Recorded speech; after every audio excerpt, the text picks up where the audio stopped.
I thought that day would be one of the happiest days of my life. My mother in law was inaugurating her new mansion, a place so huge it looked more like a palace than a home.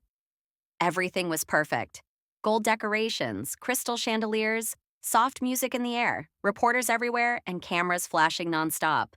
Everyone was smiling, laughing, celebrating. Everyone except me.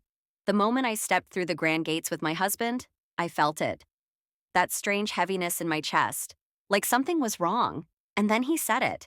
He leaned close to my ear, his grip suddenly tightening around my wrist, and in a cold whisper said, "My mother doesn't want you here." I froze. At first, I thought he was joking. But when I looked into his eyes, there was no humor, just fear, panic. "What do you mean?" I whispered back, my heart already starting to crack. Before I could say anything else, he pulled me behind a marble pillar where no one could see us. "Please," he said quietly, avoiding my eyes. "Just stay outside for some time. She's already angry.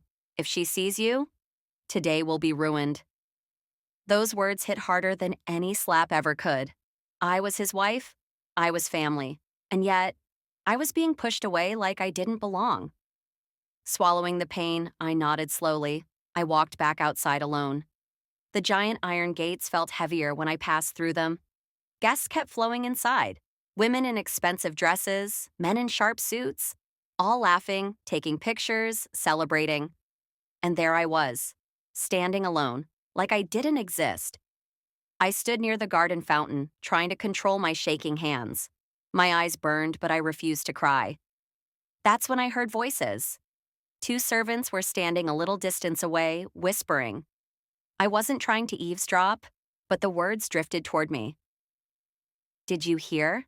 one said quietly. "She still doesn't know," the other replied. My heart skipped a beat. "Doesn't know what?" "She was chosen for a reason," the first one whispered. Chose my breathing became slow and heavy. What were they talking about? Without thinking, I stepped closer, hiding behind a pillar so they wouldn't see me. "She shouldn't find out," the second servant said. "If she finds out the truth, everything will be destroyed." My mind started spinning. Find out what truth? About me? I moved quietly inside through a side door when they weren't looking. The mansion was huge from inside. Marble floors, golden walls, glass ceilings. Everything looked like it belonged to royalty. But I wasn't looking at the beauty anymore. I was looking for answers. My footsteps were soft as I walked down a long hallway that seemed almost empty. At the end of it, I saw a door slightly open. I don't know why, but I went toward it. Inside was a small office, a large table, some files, a laptop, and folders spread everywhere. Something inside me told me I was not supposed to be here. But I moved closer, and then I saw it. One brown file, with my name written on it. My full name. My hand started shaking as I picked it up and slowly opened it. Inside were documents, medical reports, photographs, test results.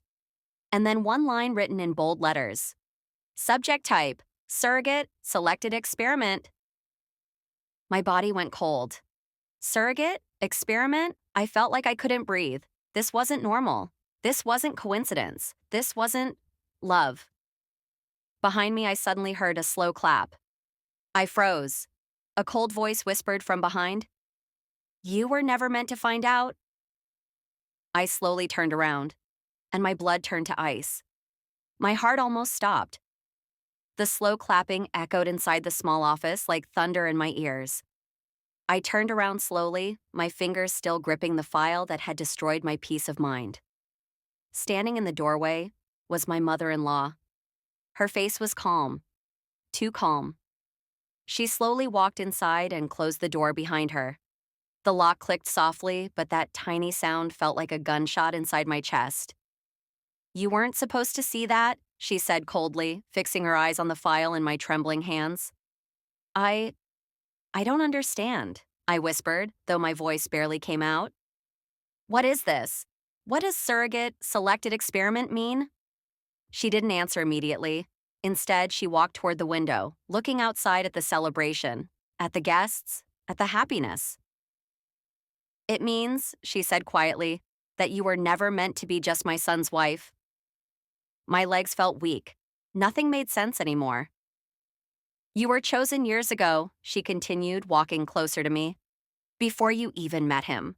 Before you even knew this family existed. Chosen. Again that word. My hands tightened around the file. Chosen? For what? I asked. She looked at me directly. Her eyes were cold, emotionless. For a child. I felt like the room started spinning. A child? Yes, she replied calmly. You were selected to carry a child that did not belong to you? My body went numb. No, that's not possible, I shook my head. You're lying. She stepped closer, lowering her voice. You really think your meeting with my son was destiny? That love happened by chance? No. Every word felt like someone carving into my heart. He needed someone suitable, healthy, emotionally strong. Someone with no powerful family background. Someone easy to control. That someone was me. Tears filled my eyes. This is insane, I said. I love him. He loves me. She laughed softly. Does he? That question broke something inside me. I remembered the way he looked nervous all day, the way he avoided my eyes, the way he told me to stay outside. He knew. He had always known. Before I could say anything, she pointed toward the file.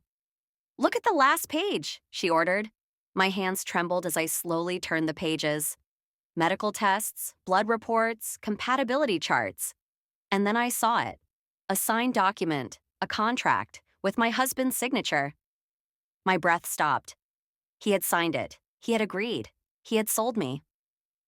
Tears rolled down my face, but I didn't even feel them. You were never a wife, she said quietly behind me. You were a plan. My chest felt like it was going to explode. Suddenly there was a knock on the door. She straightened her posture instantly. Yes, she said calmly. The door opened slightly. A maid whispered, Madam, guests are asking for you. She looked back at me once. Her eyes were dark. You should feel proud, she said softly. Not everyone gets chosen for such a purpose. And then she walked out. The door closed again. I was alone, in a locked office, with a file that showed my marriage was a lie. My phone started vibrating in my pocket. I pulled it out. A message. From my husband. Please don't hate me. My hands started shaking worse. Another message. I'll explain everything tonight. And the last message. But please, don't trust my mother. My world shattered completely, because now I had no idea who the real enemy was. My husband, or the woman who never wanted me there. I sat on the cold office floor for what felt like forever. The file lay open on the desk in front of me, staring back at me like a cruel joke. My husband's signature was still there, clear as day. That single line had destroyed everything I believed about love, marriage, and trust. My hands were shaking so badly I couldn't even close the file. I kept replaying his last messages in my head. Please don't hate me. I'll explain everything tonight. But please don't trust my mother. Why would he warn me about his own mother? Unless he was trapped too. My phone buzzed again. Unknown number. A new message appeared. Do not meet him alone. My heart skipped a beat. How did this person know about tonight? Another message came immediately. He is being watched. My breathing got heavier. Nothing made sense anymore. I quietly wiped my tears, closed the file, and slipped it back into the drawer. I knew I couldn't stay there. If his mother came back and found me, I had no idea what she was capable of. I slowly opened the office door. The hallway was empty. Guests' laughter echoed distantly. Music played somewhere far away. The celebration was continuing like nothing in the world was wrong. I slipped out through a side exit and walked toward the front garden. My legs felt heavy, my heart even heavier. That's when I saw him. My husband. He was standing near the fountain, alone.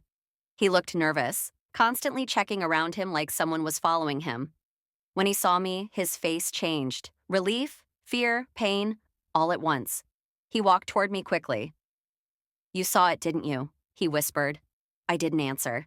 I just showed him the file. His face went pale. I tried to stop it. he said quickly, his voice breaking. I swear, I didn't know how big it had become. You signed it, I said, my voice shaking. He looked down. I was pressured, he whispered. My mother? She's not the person you think she is. She controls everything: business, doctors, people. The same unknown number sent another message on my phone. He's telling the truth. My eyes widened. Who was this? Some kind of insider? Some kind of enemy? Or someone trying to help me? He stepped closer to me. She chose you years ago, he said. She funded a fertility research company. That's how she finds girls like... He stopped. He looked around. Too nervous. Not here, he whispered. We're not safe here. Suddenly I felt it. Someone watching us. I slowly turned my head, and I saw her, my mother-in-law, standing on the mansion balcony above us, watching, smiling. She raised her glass slowly like she was toasting. To me. My phone buzzed again. A final message. She knows you know. My hands went cold. My stomach dropped. My husband grabbed my hand tightly. We have to leave, he said. But if we run, she won't chase us. He leaned closer. She'll hunt us. We didn't say goodbye to anyone. We didn't make a scene. My husband quietly grabbed the car keys from his pocket and we walked toward the parking area like we were just another happy couple leaving early. But our hands were shaking, both of us. The moment we got inside the car, he locked the doors. You saw her? He asked in a low voice. I nodded. She was smiling, I whispered, like she was proud. He hit the steering wheel softly in frustration. That means she already planned the next step, he said. Before I could ask what that meant, my phone buzzed again. Unknown number. Do not go home. My eyes widened. I showed him the message. He swallowed hard. They know our house, he said. That's why we can't go there. The car engine started and we slowly drove out of the mansion's driveway. In the side mirror, I could still see the grand building, lit up with golden lights. It looked beautiful, but now it looked like a cage. My phone vibrated again. You are being followed. My heart dropped. I quickly looked behind. A black car. Far, but not too far. When did that car start following us? I whispered. My husband didn't answer. His grip tightened on the steering wheel. That's my mother's security car, he said quietly. My chest felt like it was collapsing. She sent them? He nodded. I think she wants to bring you back. Silence fell inside the car. Only the sound of our breathing and the tires rolling on the road. Suddenly my phone rang. Not a message. A call. Unknown number. My hands trembled as I answered it and put it near my ear. A woman's voice spoke softly. You're doing very well, she said. My blood froze. It was her. You should be proud, she continued. Most girls wouldn't survive this much pressure. I couldn't even speak. My husband tried to take the phone, but she stopped talking. You can't run forever, she said calmly. The child inside you belongs to us. The call ended. I looked at him. My lips started shaking. I'm pregnant? I whispered. His face went white. He didn't answer. He didn't have to. The silence confirmed everything. My phone received one last message. She planted it before your wedding. My world stopped. She had planned this. From the very beginning. The black car behind us got closer. Headlights filled our back window.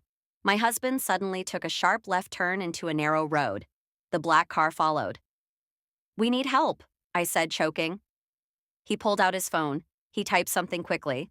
Then he showed me the screen. He had sent a location to someone saved as the only person who can end her. My heart started racing. Who was that? Before I could ask, the black car suddenly hit us. Hard. The car spun slightly and everything went silent. My ears were ringing. That loud silence after impact felt heavier than the crash itself. My vision blurred for a few seconds as my head rested against the seat. Are you okay? My husband whispered. I tried to speak, but my throat was dry. I think so, I managed. The back of the car was badly damaged. The glass had cracked but hadn't shattered. My heart felt like it was trying to escape from my chest. Outside, I could hear doors opening. Footsteps, slow, careful. They're coming, my husband whispered. Quickly unbuckling his seatbelt, he grabbed my hand. Listen carefully, he said. Whatever happens, don't trust anyone except the person in my phone. Before I could respond, my door was suddenly pulled open. A man in a black suit stood there. Madam, he said politely, please come with us. It's safer. Safer? Nowhere felt safe. My husband stepped in front of me immediately. She's not going anywhere, he said firmly. The man smiled slightly. She doesn't have a choice. That's when I saw it. His hand slowly went inside his coat. My heart stopped. A gun. Before anything else could happen, headlights flashed behind them. Bright, blinding. Another car. It stopped sharply beside us. The door opened and a woman stepped out. She looked strong, confident, calm. She looked straight at the man with the gun. Step away from her, she said coldly. The man looked shocked. You're late, he said. She smirked. I'm right on time. He slowly stepped back. The woman walked toward me and helped me out of the car. Her touch was steady, safe. You must be her, she said softly. Who are you? I asked. She looked at my husband. Tell her. He nodded slowly. She's the only person my mother is scared of, he said. She's my aunt. The woman looked at me again. But not just any aunt, she added. I helped create the system, and I'm the only one who knows how to end it. My heart started beating faster, so she wasn't just a helper. She was part of the beginning. She walked closer to me. We don't have much time, she said. If she already planted the baby inside you, then the countdown has started. The words echoed in my mind. Countdown? The men in black disappeared into their car. I didn't even see when they left. Everything was happening too fast. The woman opened the back door of her car. You're coming with me, she said. I looked at my husband. Fear sat in his eyes, but so did hope. We got inside her car. As she drove, she spoke quietly. She built a network, doctors, clinics, laboratories. She calls it progress. My hands trembled. And I realized too late, she continued, that she wasn't creating miracles. She looked at me through the mirror. She was creating experiments. Suddenly, she stepped harder on the brakes. Ahead of us, roadblock. 2 black cars, 4 men. She whispered one sentence that made my blood run cold. She found us faster than I thought. The car stopped so suddenly that my whole body jerked forward. My heart felt like it was trying to break out of my chest. 2 black cars blocked the narrow road in front of us. 4 men stood there, calm, unmoving, like they had been waiting for us. She found us, the woman whispered. I looked at my husband. His jaw was tight. His eyes had lost their color. This is a trap, he mouthed. The woman slowly stepped out of the car. Stay inside, she told us firmly. But through the windshield, I could see the men moving closer. Each step they took felt like seconds being ripped from my life. One of them knocked lightly on the driver's side window. Tap, tap. The sound was soft. Too soft. The woman rolled down the window just a little. What do you want? She asked calmly. We just want the girl, the man replied, smiling slightly. My stomach dropped. I said no, she said in a cold voice. The man leaned forward. You don't get to decide, he whispered. She belongs to the project. Project. That word echoed in my head. I wasn't a person. I was a project. Before anything else could happen, loud sirens filled the air. Red and blue lights flashed behind us. The 4 men froze. Police cars appeared from around the corner, surrounding the area. The man at the window laughed softly. They called their friends, he said. The woman smiled for the first time. No, she replied. I called mine. The men backed away slowly and disappeared into their cars. The roadblock dissolved like smoke. The police nodded once at the woman and drove away. I turned to her. Who are you, really? I asked. She looked at me through the mirror. I'm the woman who helped create her system, she said, and the only one who stole its biggest secret. My phone vibrated. Another message. Unknown number. Don't trust her. My heart skipped. I showed the message to my husband. He frowned. She saved us, he said. The woman spoke without turning around. She still doesn't know who's sending those messages, she said calmly. The car started moving again. We drove to a hidden underground parking area beneath an old building. It looked abandoned from the outside, but inside it felt alive. She led us into a small room. No cameras, she said. No trackers, safe for now. She opened a metal box and pulled out a folder. Inside were photos, facilities, machines, women lying unconscious, tubes, IVs, and my blood froze. A picture of me, asleep in a hospital room, before my wedding, before everything. That's impossible, I whispered. She looked at me seriously. Do you remember your bachelorette party? She asked. I thought. Dim lights, music, then nothing. Only headache the next morning. You were taken that night, she said. They tested you. They marked you. They chose you. My chest felt tight. My husband fell back against the wall. They never planned for you to live a normal life, the woman said. She stepped closer to me. But they didn't plan for you to fight back. Suddenly, the lights flickered. Once, twice. The room went dark. My phone vibrated again. A final message flashed. She lied. She was never on your side. I couldn't breathe. The lights suddenly turned back on. The woman was standing closer than before. Her smile was gone, and her eyes were cold, too cold. The woman standing in front of me was no longer the comforting ally she had seemed to be. Her eyes were icy. Her calm demeanor now carried a chilling weight. My husband's hand gripped mine tightly, trying to anchor me, but I could feel the tension radiating from him. She lied. My phone buzzed again, flashing the last unknown message. She was never on your side. My stomach dropped. Was this the same woman who claimed to save us, or was this another trap? I looked between her and my husband, my mind racing. Who can I trust? I whispered, my voice trembling. She smiled, but it wasn't warm. Trust is a luxury you don't have, she said. But you have courage, and courage is dangerous to her. Before I could question her, the doors behind us burst open. 2 men in black suits stormed in, their eyes cold and unrelenting. One of them had a small syringe in hand. My heart pounded so loudly I was sure they could hear it. They want you back, the woman said calmly, moving in front of me, blocking the men. They will do anything to continue the experiment. Anything. I realized with horror that my whole life had been manipulated from the very start. Every choice, every step, every moment I thought was mine, was carefully orchestrated. The man with the syringe lunged toward me. My husband tried to push him away, but he was strong. I felt frozen, trapped, and hopeless. Then the woman acted. With precision and strength I didn't know she had, she disarmed him and the other man froze, unsure how to react. You underestimated me, she said, her voice slicing through the tension like a knife. And that's your mistake. The men hesitated, and in that split second, I grabbed my husband's hand. We bolted, running down a narrow hallway filled with old crates and shadows. My heart was racing, my mind spinning with fear and disbelief. Finally, we reached an old service exit. The cool night air hit my face, and for a brief moment, I felt free. My husband and I ran together, not looking back, not daring to stop. We ducked into a quiet street, trying to catch our breath.